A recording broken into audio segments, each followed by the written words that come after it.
of Python. Python is an open source and interpreted programming language, and it is very beginner friendly.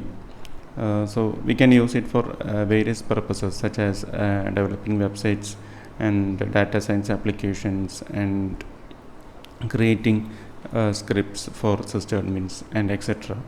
So this is the official website and where you can download the current latest version. As of this recording, the latest stable version is Python 3.9.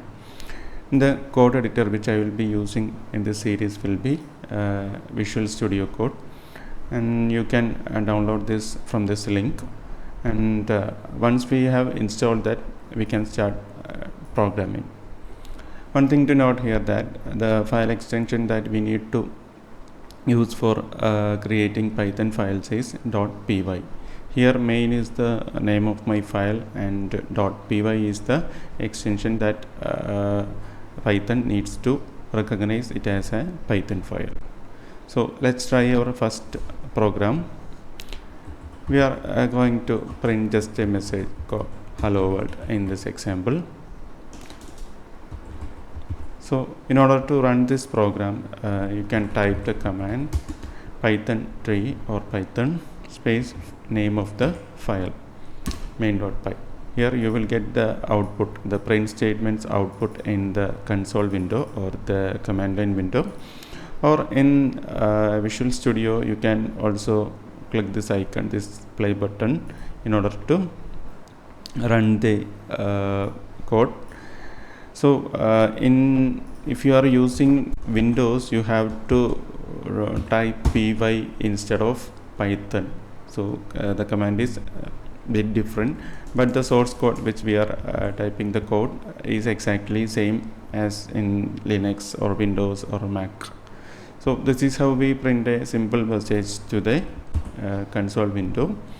Print is the inbuilt Python method which we can use to output content to our command line windows.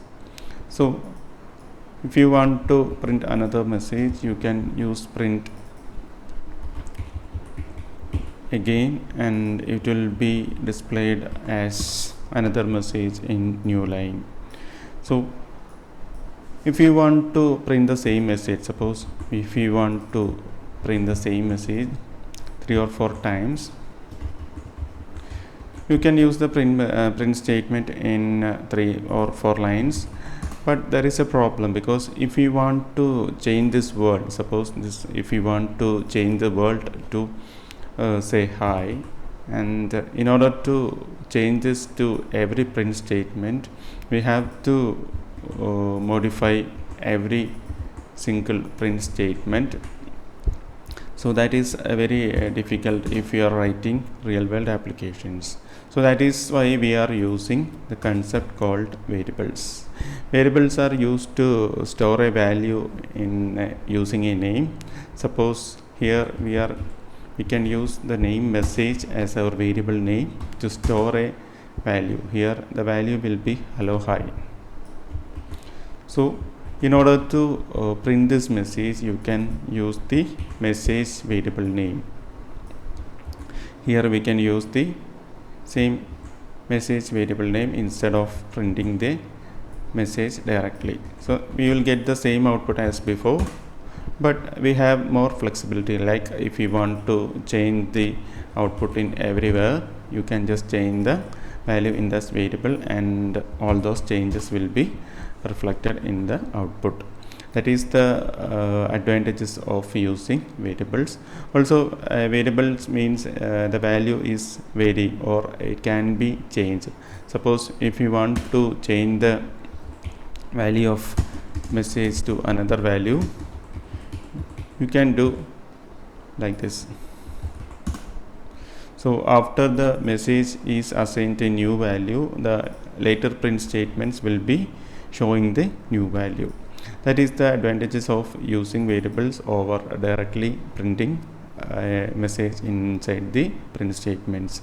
Here in programming world, the characters enclosed in double quotes are called strings. You can use either double quotes or single quotes in order to create a string variable. We will learn more about the different types of data types in the upcoming videos, and this is a brief introduction, and we will be coming up with more topics in the later videos. Thank you for watching.